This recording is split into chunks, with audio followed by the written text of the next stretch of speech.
Mel Albin. I'm the host and the founder of the Jazz Confusion My Power name Hour. is Dion Parson, and I'm honored to share my passion of music with you, our listening audience, through my cultural heritage.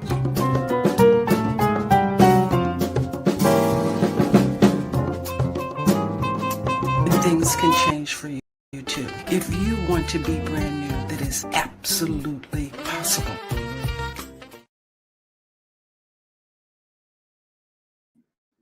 Hello, everybody, and welcome to the Jazz Confusion Power Hour. I'm your host, Mel Albin, and let me tell you first a little bit about the show, and then I'll tell you a little bit about the radio station, and then we'll interview our guest tonight, who's very special. I know you're going to enjoy this a lot. So first, let me tell you a little bit about the Power Hour. I developed the Power Hour so that you can learn more about the artist who creates the music that you love. It's great to hear that music, but when you hear how they create it and what they go through and the effort they put in and the time, the music takes on more of a meaning for you. So that was the idea behind the music.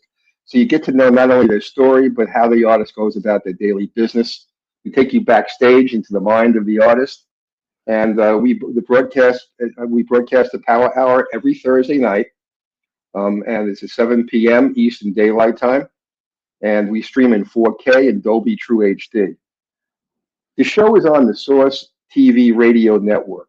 It's a nonprofit 501c3 radio station. We support jazz and jazz artists, and also Black and minority micro businesses, so that they can build scale, so they can get on the finance industry radar and ultimately create an increase in generational transfer of wealth, assisting both families and the community for equality and equity. We depend on listener contributions and artist contributions who appear on our shows for mutual support, and also sponsors to cover our costs of broadcasting. So any contribution, any donation that you make to Source keeps jazz alive and well and supports the artists that you love to hear every day. The donations are greatly appreciated, and remember, they're always completely tax deductible. The Power Hour has had over 150 amazing artists, well known and becoming well known, over the past 4 or 5 years. They include Eric Roberson, Mesa, Brian Culbertson, Paul Brown, Boone DeVaughn, Reagan Whiteside, Alex Harris, Greg Adams, Tom Brown, Costello, Eric Darius, Greg Adams, who else? Kamasi Washington, Kiko Matsui, Annie Lennox, Dwelle, Marie Antoinette, Jay Brown, Miss Monet, Yulia, Blake Aaron, Terry Woolman, Her, Celine Johnson, Aaron Stevenson, Davis Swan Poole, Cecily, the late Bobby Caldwell, Jeff Bradshaw, Dion Parson, Curtis, from Pieces of a Dream, Tammy McCann, Jeff Beck, Eric Burden, Mickey Howard, and many others. So we have a tremendous variety of people in jazz crossover, R&B, and soul. And tonight is no exception. We have a wonderful guest. Born in Cleveland, and throughout her childhood, she honed her skills by singing with various groups and choirs, including her own family, the Whedon Family Singers, a 50-plus voice gospel choir, included her as a teenager to record the critically acclaimed album, Victory Shall Be Mine. She's often been compared to classic artists like Gladys Knight. She adds a breath of fresh air to today's music with a timeliness sound of her own. She's performed at renowned venues, including the Rock and Roll Hall of Fame and Museum, numerous House of Blues venues across the nation, B.B. King's, many prestigious casinos, including the MGM Grand, Madison Square Garden, the NFL Players Association at Super Bowl 39, and also she's appeared in nearly all major theaters across the U.S. This extraordinary entertainer shared the stage with Stevie Wonder, Brian McKnight, Babyface, Mariah Carey, Alicia Keys, Indira Ari, Jill Scott, Kenny G, Bob Dylan, Cassandra Wilson, and John Legend. She's performed with such great gospel artists like Mary Mary, Yolanda Adams, Kirk Franklin, Michelle Williams of Destiny's Child, and many others. She sang background for Grammy Award Winning megastars like the late Gerald LeVert and Anthony Hamilton. She is the faculty roster. She's on the faculty roster at the Fine Arts Association in Willoughby, Ohio, which is a prestigious private art school where she teaches classes to students of all ages. So please welcome to the Power Hour our special guest for tonight, Stacey Richardson Crawford, alias Sarah's Girl. Hi. Welcome, Stacey. How you doing? Good. You heard the introduction? Oh yeah, so it makes me sound important. Well, you are important, or you wouldn't be here. So, first of all, thank you for taking the time to share your life and your music with our audience tonight. I'm sure they're going to really enjoy what you bring tonight. So I want to thank you in advance. Thank you. So the first question I want to ask you, where did the name Sarah's Girl come from? Well, my mom's name is Sarah, and my mother was a musician here in Cleveland, and everybody knew my mother. She was involved in any and everything you can possibly think of. So people would see me and they said, "You must be Sarah's Girl because you look just like her," and that's where it came from. Wonderful. So you adopted that as your stage persona? Yes. Okay, great. Yes. You know, I like to start off the show all the time, Stacey, by asking the artists to share with everybody what's cooking for 2025. It's the start of the year. What do you have going on? What are you planning to do during this year? Well, I am on the road with Pieces of a Dream now. As their vocalist. And so we have a few dates coming up, and we have a single coming out soon as well. I personally, for my own little project, I have a single out now that just came out in November, and our next single is going to be released for Valentine's Day. And then throughout the year, I plan on hitting the road and getting in some of these cities so they can hear me up close and personal. Wonderful. And by the way, the song that you're going to release for Valentine's Day, everyone can hear it first exclusively tonight on this show on the Source Radio Network. So, yes. You're going to hear her newest music coming out. Yes. So, and the complete project will be released in the summertime. Wonderful. That's great. You came from a musical family steeped in gospel. Why don't you tell people a little bit about your family and how you grew up with music? Well, my grandfather, Reverend Dr. John T. Whedon, was a pastor, a prominent pastor here in the Cleveland area. And my grandmother was a musician. So my grandmother played the piano, and they had 9 children. So out of the 9 children, almost all of them are musicians. And my grandmother started the Whedon Wonders, which was my mom and her siblings. And they would sing in church and different programs. And then as they got older and the family started growing, it ended up being the Whedon Family Singers, which had at least 50 something people in it at one time. So it was all my uncles, aunts, cousins, and we all started singing pretty much as soon as you could talk, you're singing. Even when you can't talk, you're singing. Well, you grew up in Cleveland too.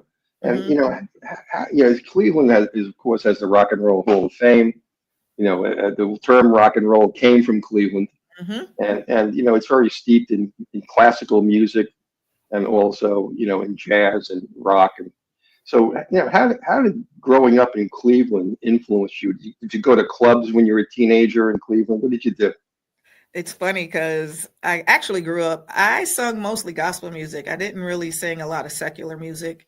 But my mom would take me to these jazz clubs and I would sing. I was like 10 years old, maybe.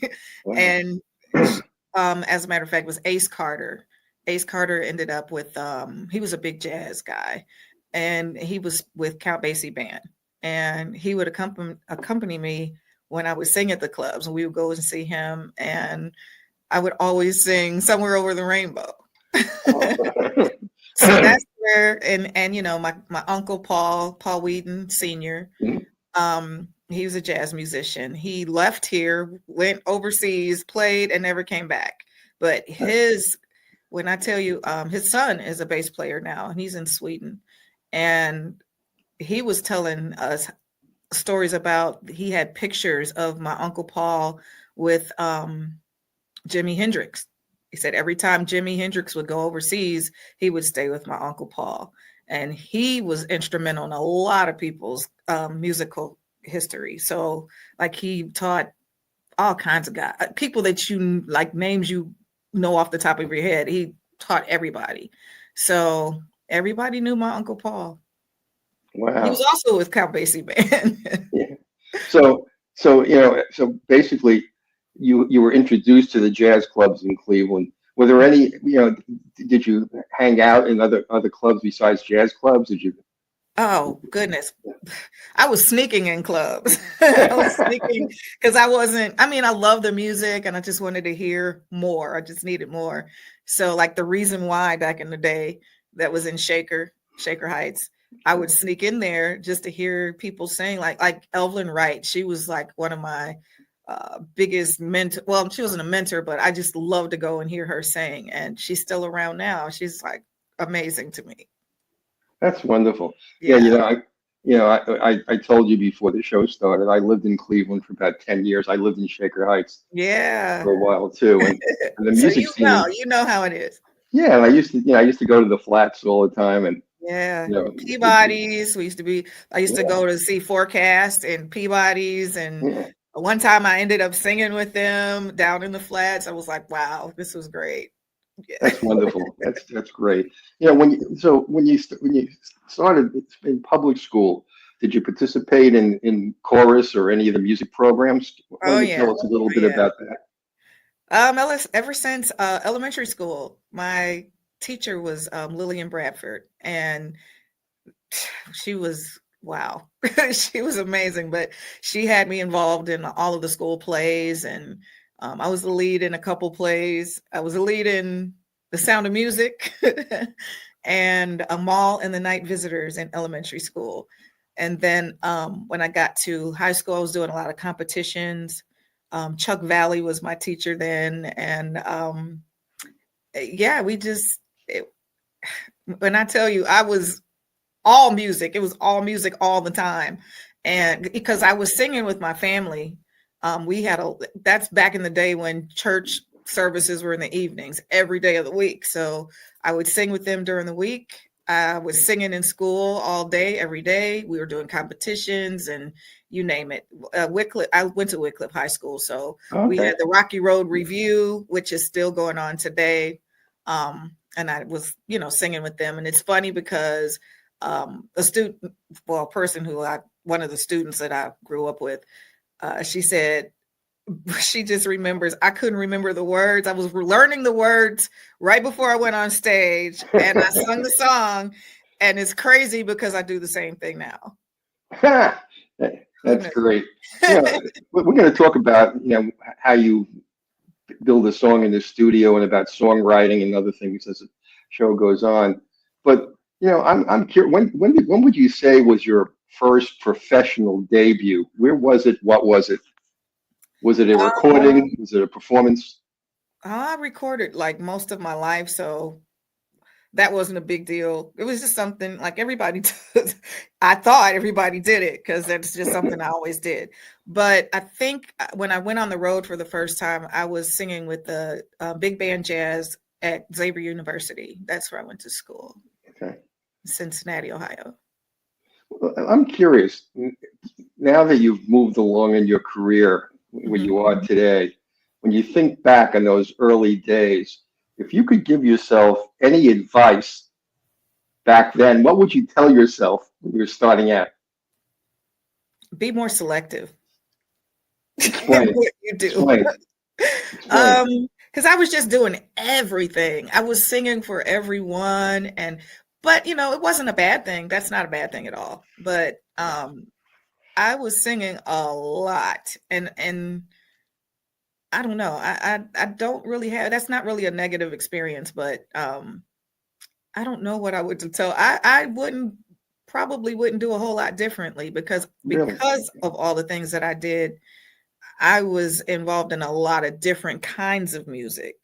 So I've done rock, gospel, big band jazz, smooth jazz, you name it. I've done so many different things because of just putting myself out there all the time.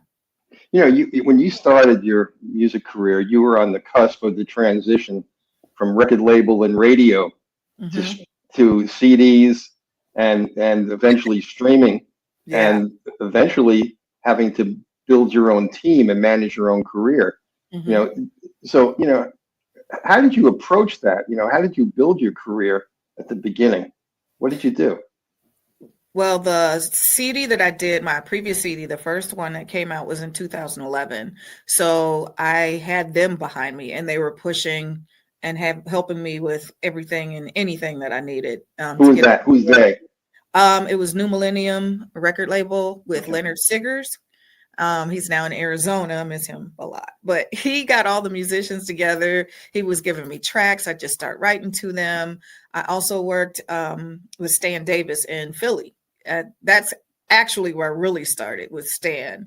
And we did 2 songs together. We did one of the ones that you're going to be playing and Sarah Smile. And we did Sarah Smile. I love that track. That's when I was approached by Leonard and I started working here in Cleveland.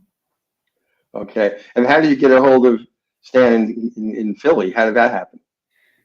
Just meeting people on the road. Okay. He was with Family Kindred Soul. He was also with Tina Marie at the time. Oh. And we met and he's like, let's work. Like, sure. I drove to Philly and stayed there a few days and we just started recording. And yeah, I can't wait to work with him again. Yeah. Tina Marie is an amazing. Oh yeah. Yeah. Amazing talent too. Yeah. Yeah. That's wonderful. Okay, let's play some of your music. I'm going to start off tonight playing for our audience. The first song I want to play is Illusion. So that's the one I did with Stan. Yeah. So why don't you tell people a backstory a little bit on that song, and did you write the lyrics? How did it come about? Yes, I did. It's a long story to that one, but I'll try to make it short. Stan was telling me about an artist that he had a crush on. And he always wanted to approach her, but he said, I don't want to mess things up by taking it further. So basically, it's just an illusion. This is what I'd like to do, but that's not what I'm going to do. So that's where the lyrics came from. And how did the song get composed and developed? What was your role in that? Well, we were in the studio and I heard the track and I was like, oh, I could write this to this. This is what it sounds like to me. He gave me the concept. And after we had the concept down, then we just put it down. Terrific. Yeah. Okay. Well, everybody, we want to listen to the first song tonight from Sarah's Girl, called Illusion. And then we'll be back and talk about it a little bit more.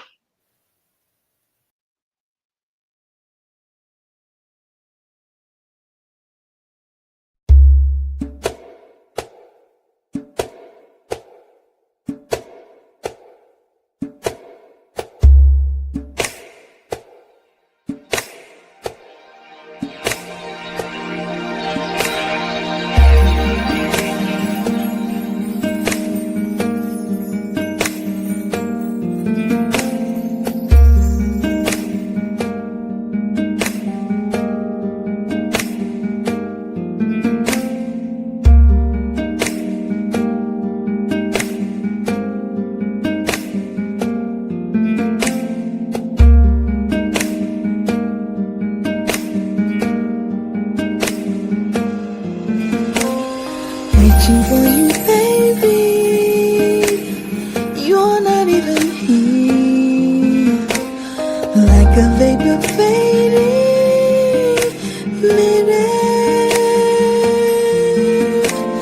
Candles glowing slowly, and my fire's burning. Deep inside I'm yearning for you.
That's beautiful.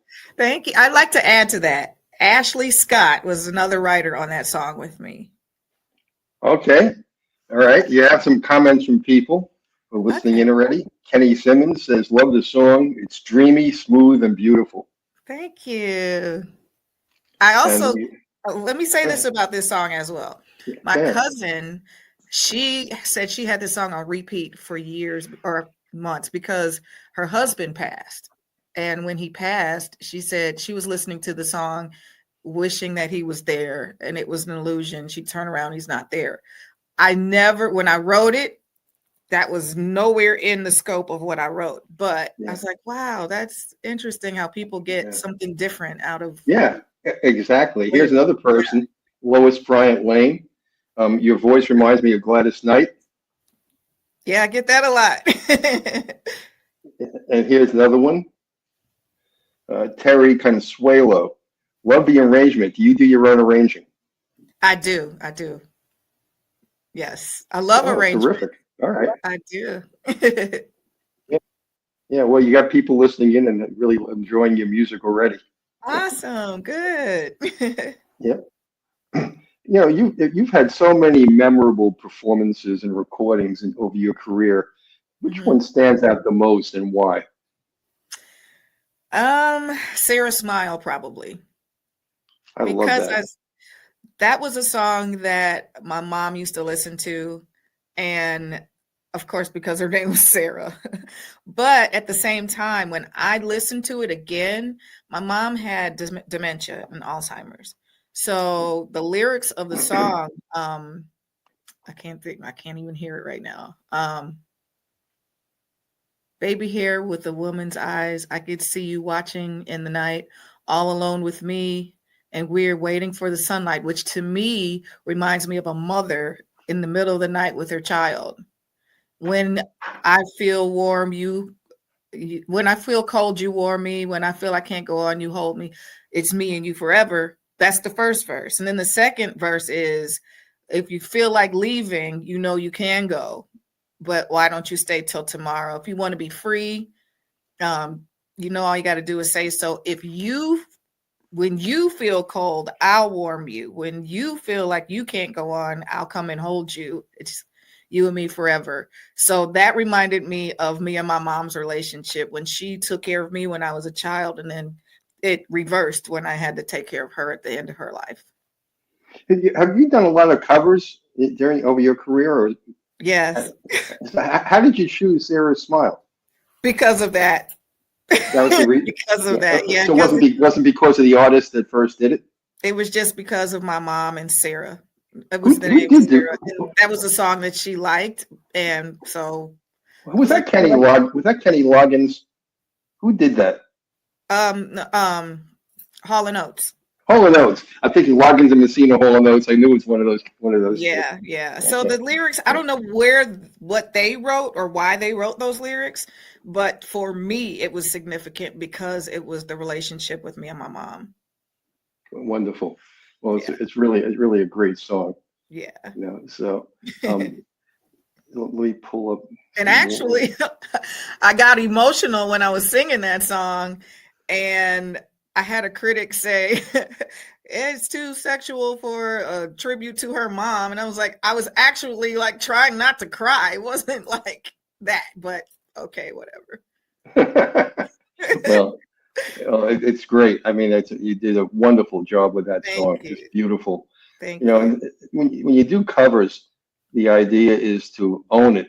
Yeah. So some people try to mimic the original artist, but I love when people take over the song. You and I talked about Macy Gray, who I adore, and Macy does a whole bunch of covers and from all kinds of genres, music you'd never think she'd listen to or perform. Yeah.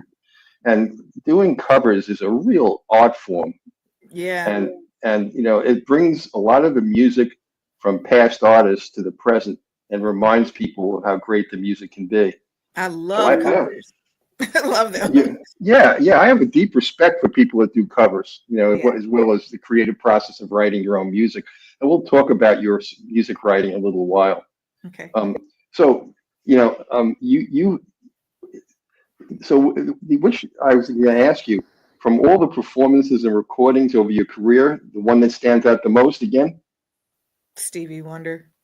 I So- say that every time. I love So Stevie Wonder. tell us a little bit about what you did with Stevie Wonder. We actually, John Legend and Stevie were honoring Bill Withers for the induction ceremony Oh. at the Rock Hall. And I loved meeting, I call him Uncle Bill now. He was just so entertaining. Okay, you're gonna help me out because I want Bill on my show. He's one of my favorite. Well, he's passed all-time- now. What? Oh, when did he pass? Yeah, he passed a few years ago. Oh, that's right. He did about Yeah. 2 or 3. Yeah, about 3 or 4 years ago. Yeah, That's yeah. right. Oh, yeah. He I was- wanted him on my show when I first started because of Wow. Grandma's Hands. Yes. And he did a song that a lot of people don't know much about, "The Love That Makes You Cry." Oh, yes. That is an amazing song. Yeah. And Yeah. all you have to hear are the first 2 or 3 bars of the introduction, and you know it's Bill Withers. Yep. Yeah.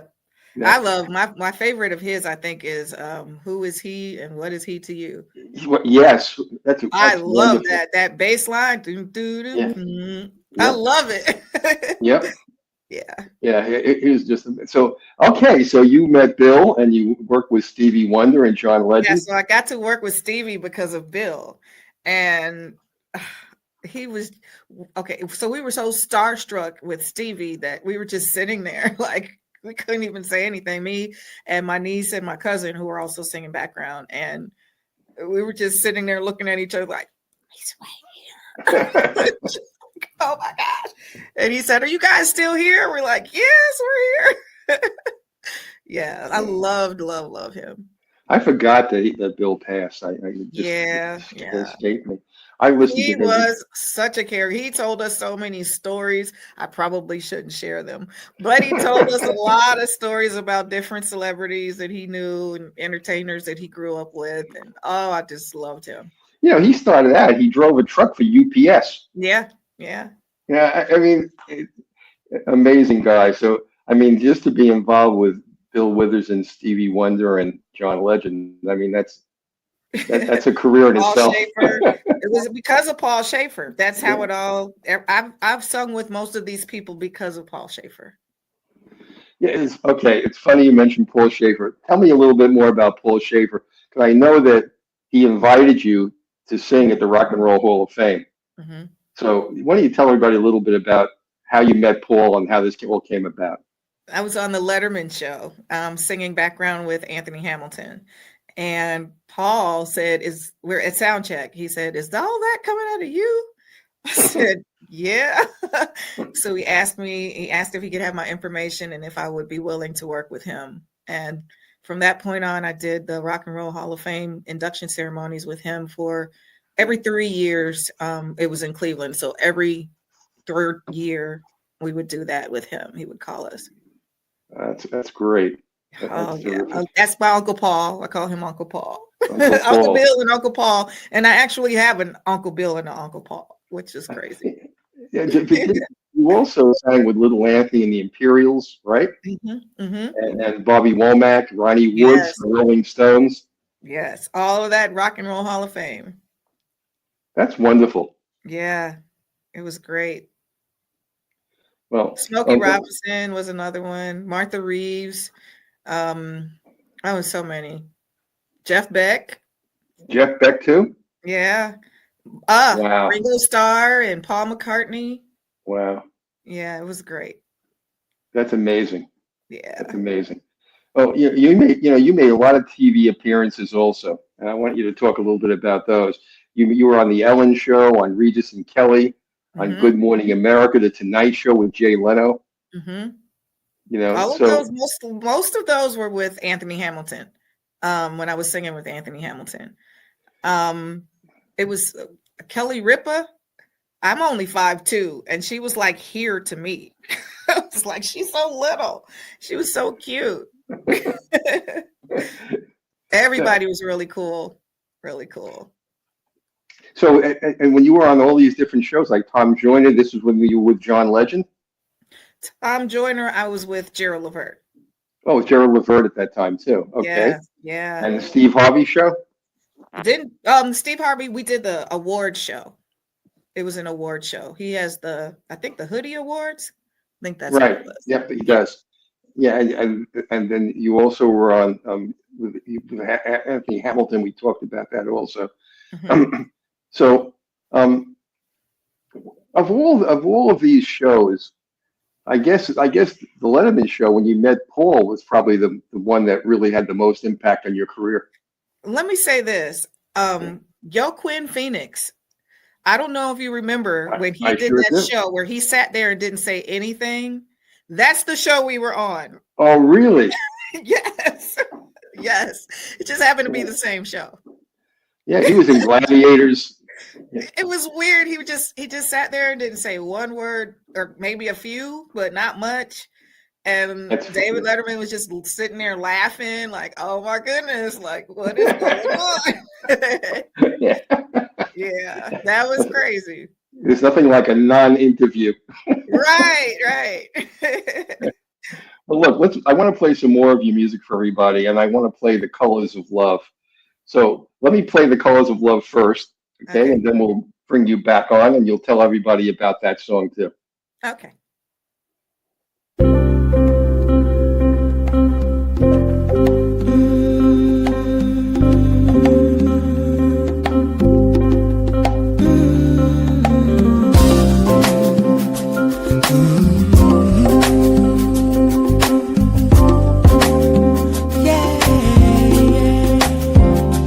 I was minding my own business on my morning stroll.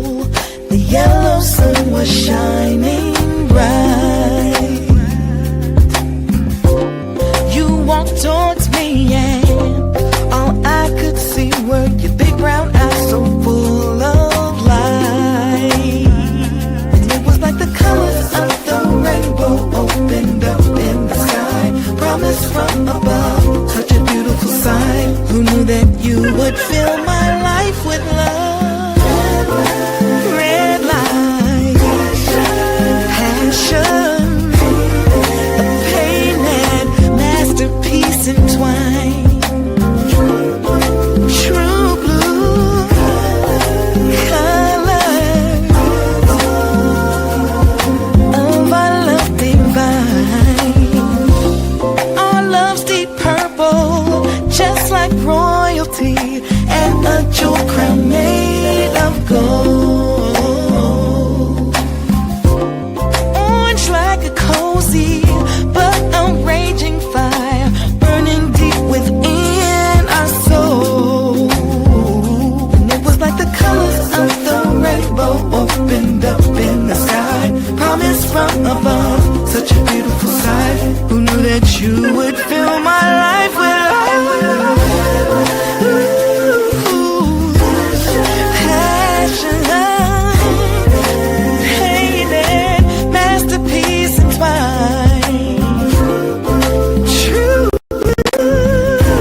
What a beautiful song.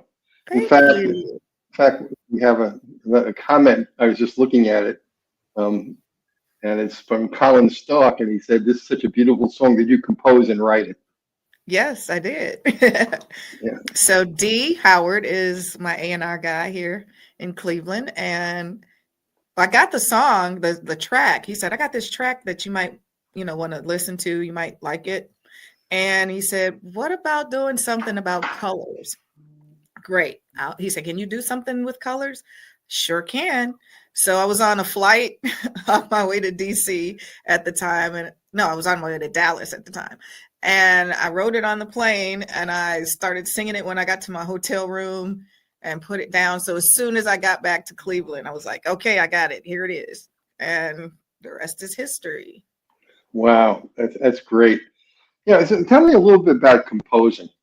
Okay. Are you primarily a lyricist, or do you actually compose the music too? I'm mostly a lyricist. If I hear something, I used to play the piano, but it's been so many years. Normally I just get tracks, and as soon as I hear it, I can tell which direction I want to go with the song, because music to me has color. So it could be energetic song, it could be something that's slow and seductive, or it just depends on the mood of the song, and that's where I end up getting my inspiration for the lyrics. Do you ever just write down lyrics that pop into your head? I you do in the a shower, lot. I do. I'm going through. I was on another flight. I'm going through my notes in my phone, and I'm like, you know what? This might match this song over here. So yeah, Yeah. So I write lyrics down all the time.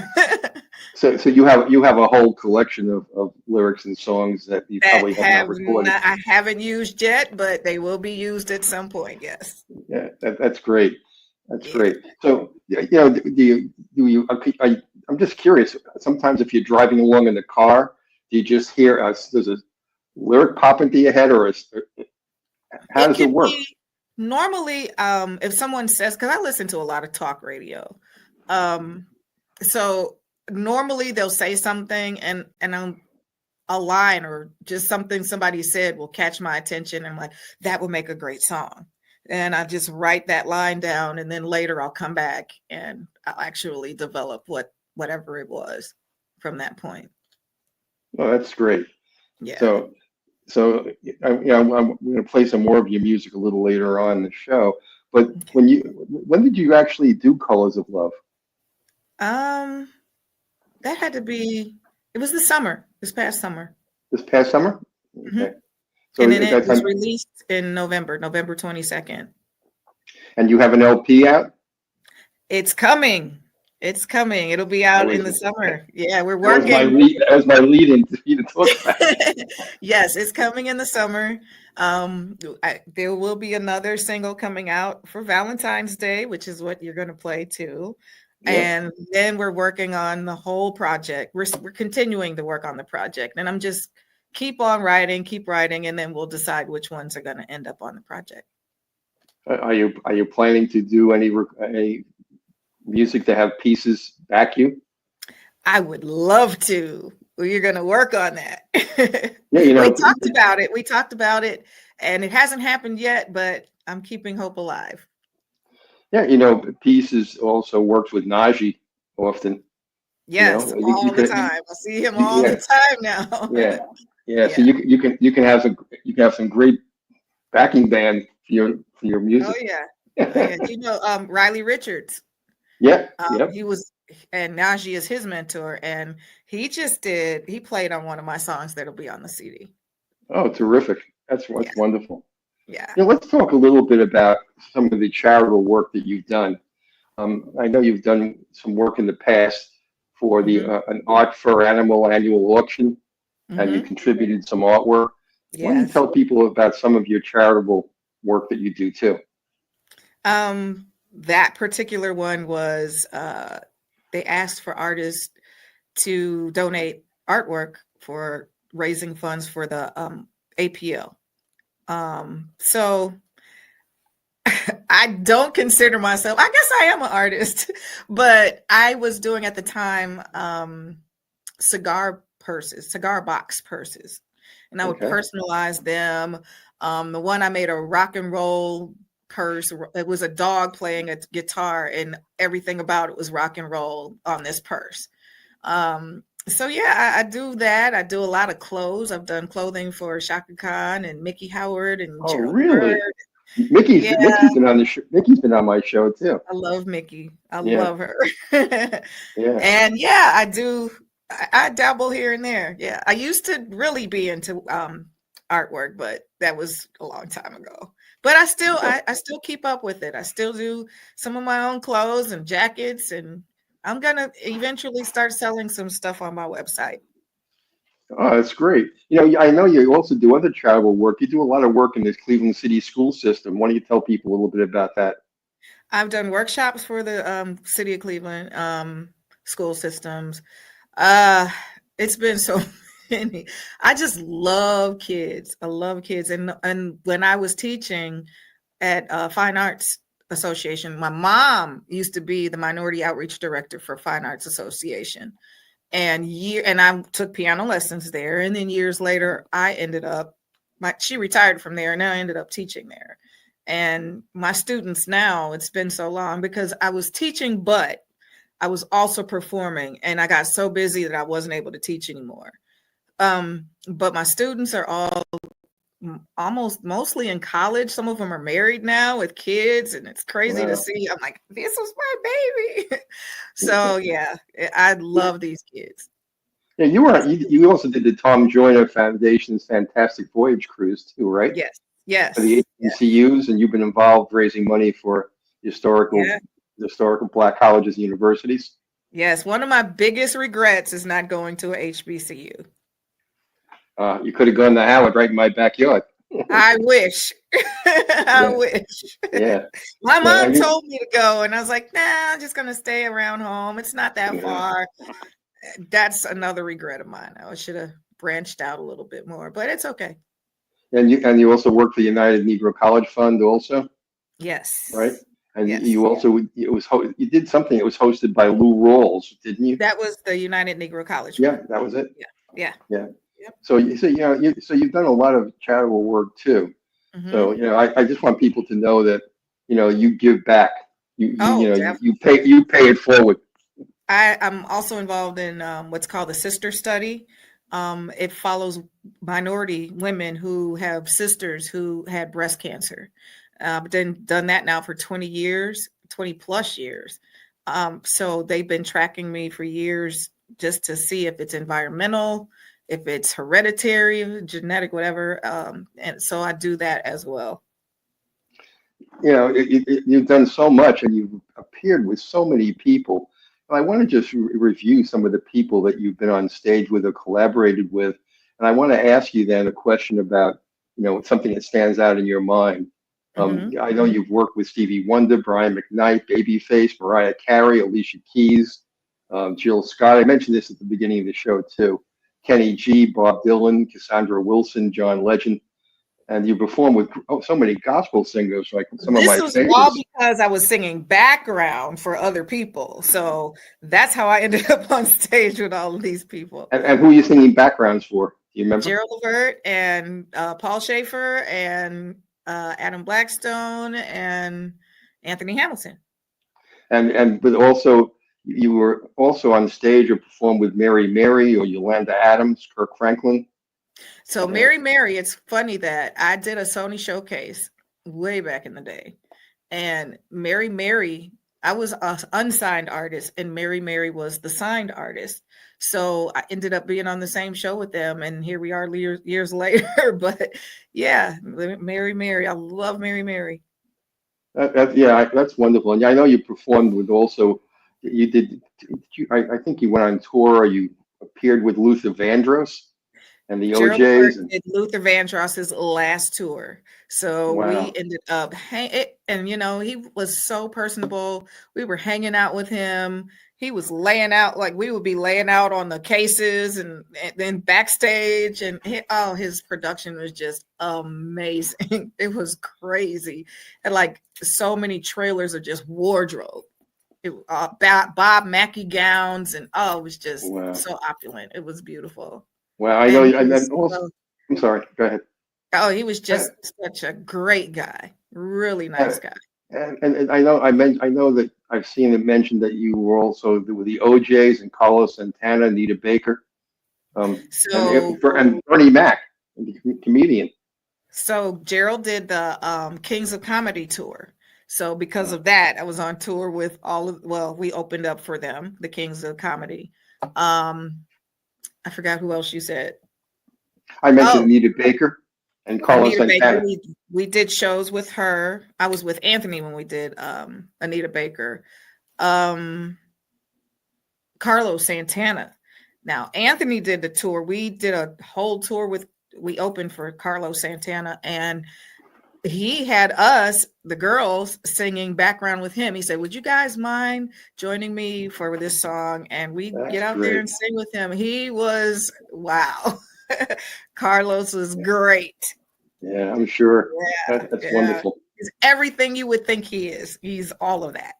That's wonderful. Yeah, I'm curious because of all these collaborations. Let me ask you a kind of a thought question. If you could collaborate with any artist, a songwriter, composer, a producer from any time period, anytime, 19th, 20th century, and who would it be and why? I'm going to say Stevie Wonder. Go ahead. I will say Stevie Wonder, but I will also say Gladys Knight because I love Gladys Knight too. And I have this Gladys Knight connection because my grandmother's name is Gladys. My sister was named after my grandmother, so she's Gladys. Everybody used to say my mother looked like Gladys Knight. And everybody says I sound like Gladys Knight. And one of my great friends, I call her my little sister, her husband is Gladys Knight's music director right now. So I have this whole Gladys thing going on. So I would love to work with her and, of course, Stevie Wonder. We have some more comments coming in. I just noticed. Beg your pardon? We have some comments coming in. Okay. Eloise Rochelle, very great show. He's really enjoying it. Enjoying you being on the show. And Michelle Hardnick. Hey. Hello, my beautiful cousin, Sarah's girl. Hey, Michelle. So we got a lot of people listening in tonight. It's wonderful. Great. You know, Stevie Wonder has always been on my bucket list. I mean, you know, I guess the two people I wanted to meet because they're so creative in their writing, Stevie Wonder and Elton John. Oh yeah. You know, I mean, and two piano men too. Yes. Yeah. So, you know, we're starting to run down on time. So I want to play another song for everybody, and I want to play the song Tonight. Okay. So why don't you tell people a little bit about Tonight and how that song came about? Tonight was my first single on New Millennium Records at the time. And it picked up a lot more than I expected, but a lot of people really liked that song. That was my first single, so as a solo artist. So that. When did you release that? Do you remember? Beg your pardon? When did you release that song? Do you remember? 2011. 2011. Okay. Mm-hmm. And did you write it? Did you co-produce it? Tell us a little bit about that. Leonard Siggers was the actual person the producer of the song, and then I wrote the lyrics. And the studio musicians, do you remember who they may be?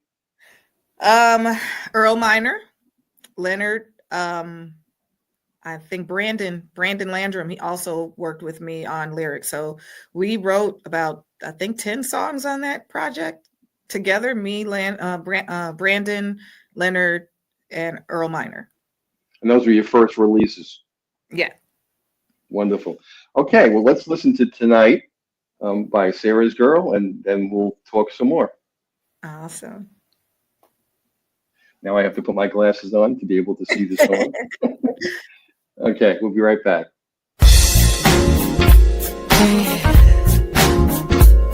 Come on.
It's just great.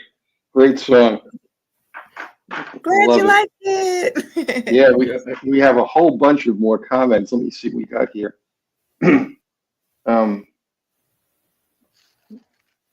Peggy Hopper. I remember this song. I fell in love with it. My first love sang it to me. I still play it today. I love you, Stacey. Awesome. Let's see, another one. Oh, I know Jeannie. Jeannie's a really dear friend of mine. She's Hey, listening in. Jeannie. Beautiful song. Thank you. Thank you. Elsie Calhoun. Love the groove. Oh, cool. Brad Drinks. Your voice is classic old school. Thank you. Thank you. You got a lot of fans and you're making new fans tonight. It looks like this. Awesome. I need them all. Wonderful. So, let's talk a little bit more about, because time is running short now. Okay. After all you've accomplished, and you've done so much in your career, but every artist evolves, and you've evolved also. In 5 years from now, what kind of music do you see yourself doing? Still doing jazz, R&B, gospel, but my biggest goal is to sing with an orchestra. I would love to sing with an orchestra. So hopefully I can make that happen somehow, some way. I may be able to help you with that. Really? Really? Really? I would love to do that. That is like on my bucket list. I actually sung with an orchestra when I was 12 years old, National Baptist Congress. And all I remember is being out on stage. I didn't even know it was that many people there until the lights came on. It was like a convention center, but I was 12 years old and I was in the youth choir, and it was just dark. It was pitch black and just one light. I couldn't see anything. And it was like singing in the shower, and I did what I was supposed to do. And then the lights came on and I freaked out. I have a question for you because it's related to you singing with an orchestra. Have you ever thought about doing a Gladys Knight retrospective?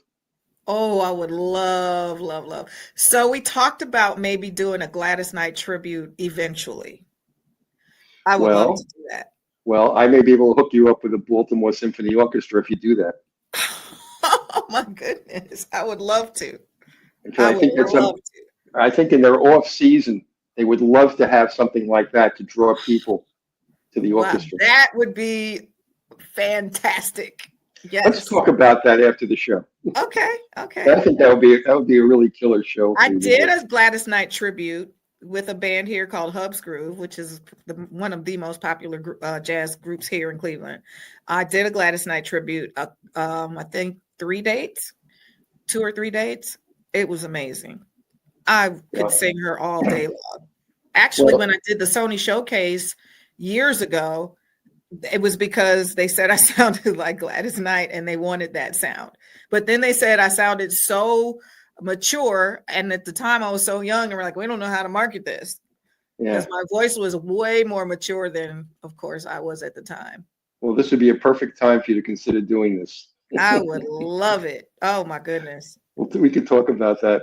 Okay. You know, we're really running down on time now. So I want to turn to your last song, Wake Up, Let's Make Love Again.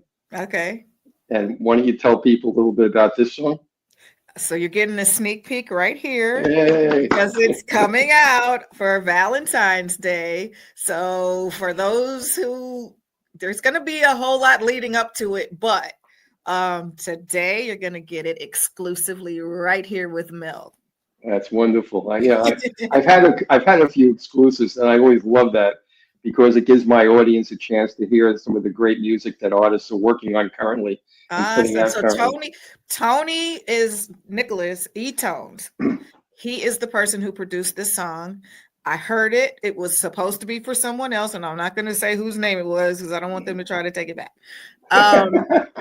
And he did this song for another artist, and I heard it, and I was like, we got to do this song. And he did the mock on it, and I said, you need to leave your vocals and let's do it as a duet. Tony is the OJ's music director right now, so he is the person on the song with me. Terrific. Okay, well, let's listen to the song that's going to be out on Valentine's Day. You're hearing it first on my show, The Power Hour, on the Source TV radio network. So let's listen to Wake Up and Let's Make Love Again. Awesome.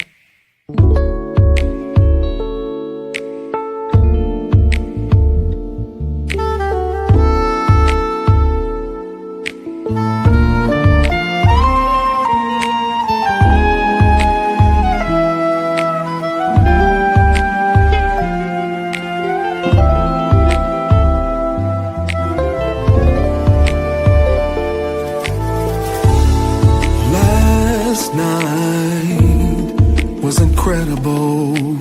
The love you gave to me was no less than impeccable. It was such a surprise to me. You didn't seek reciprocity. It was all about me. It was all about me. So wake up, baby. Wake up, wake up, wake up. Let's make love. Come on, lady.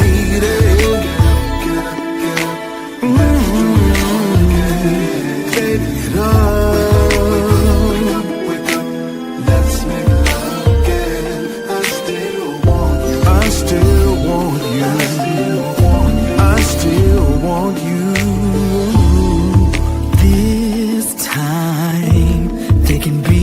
no distractions, baby. No, baby. 'Cause my mind ready to blow when you do what you do, what you do.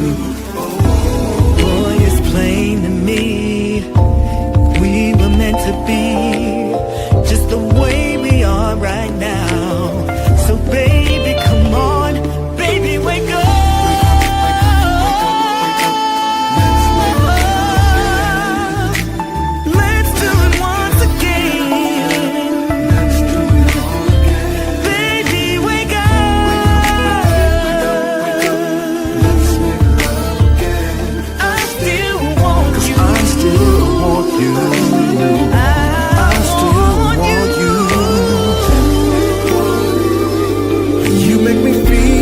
I'm so high when I'm with you, 'cause nobody knows me like you do, and I mean it, baby. I wanna make the magic last, 'cause boy, I'm ready to make all the love you can take. It's time for you to learn. So baby, wake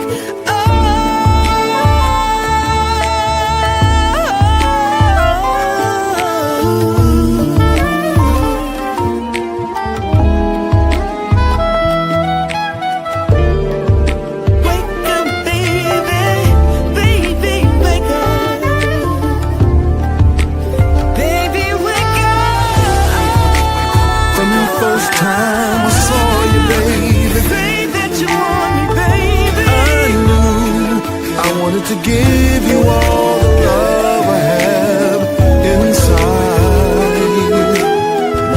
If you say the word, baby, I still want you. I still want you. say that you want me, baby. Let's make love again. I wanna love you.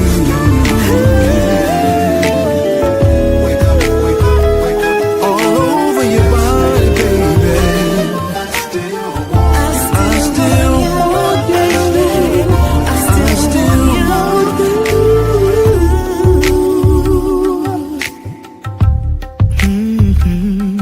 Yeah.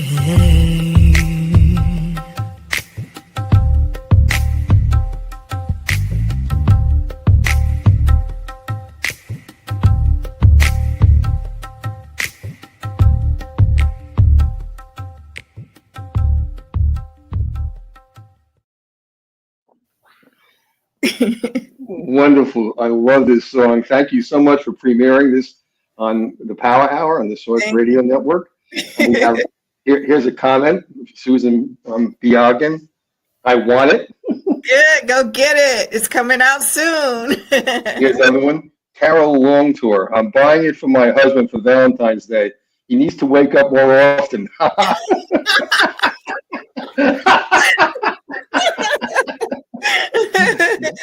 Oh, wow. Go get it for him. That's funny. And here's another one. Tom Skinner. Beautiful. Thank you. I loved it when I heard it. I was like, I gotta do that one with you. Yeah. Well, It's definitely a Valentine's song.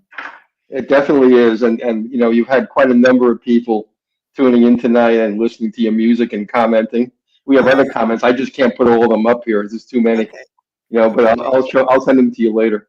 Awesome. So, you know, this is a wonderful song. Everybody, you know, this is your chance to go out and, you know, have something special for Valentine's Day and send it to your partner, your loved one, your friends.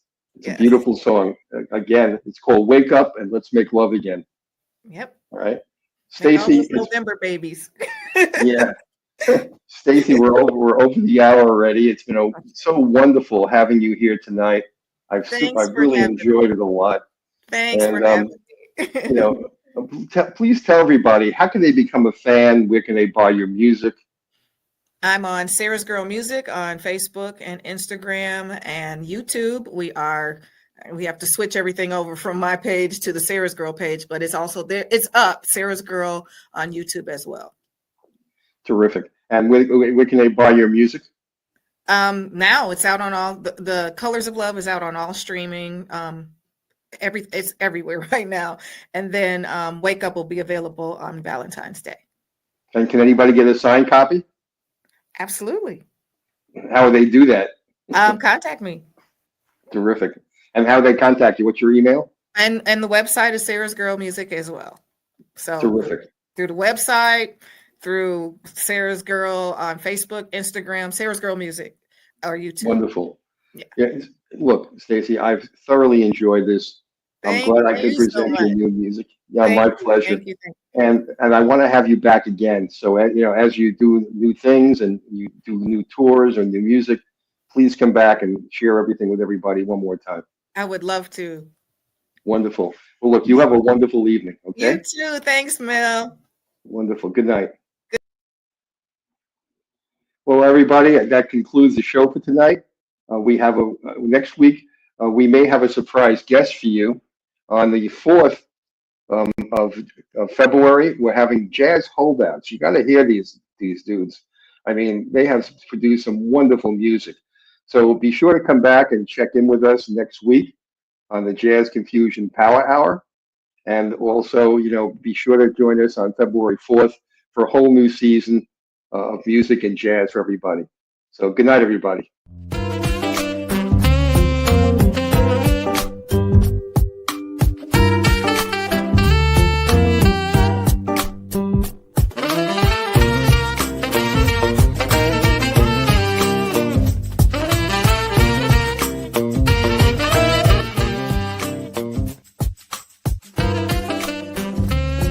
I'm Mel Albin.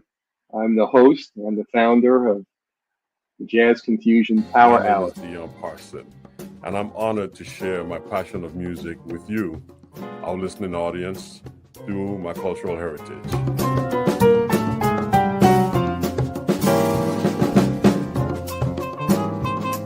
Things can change for you too. If you want to be brand new, that is absolutely possible.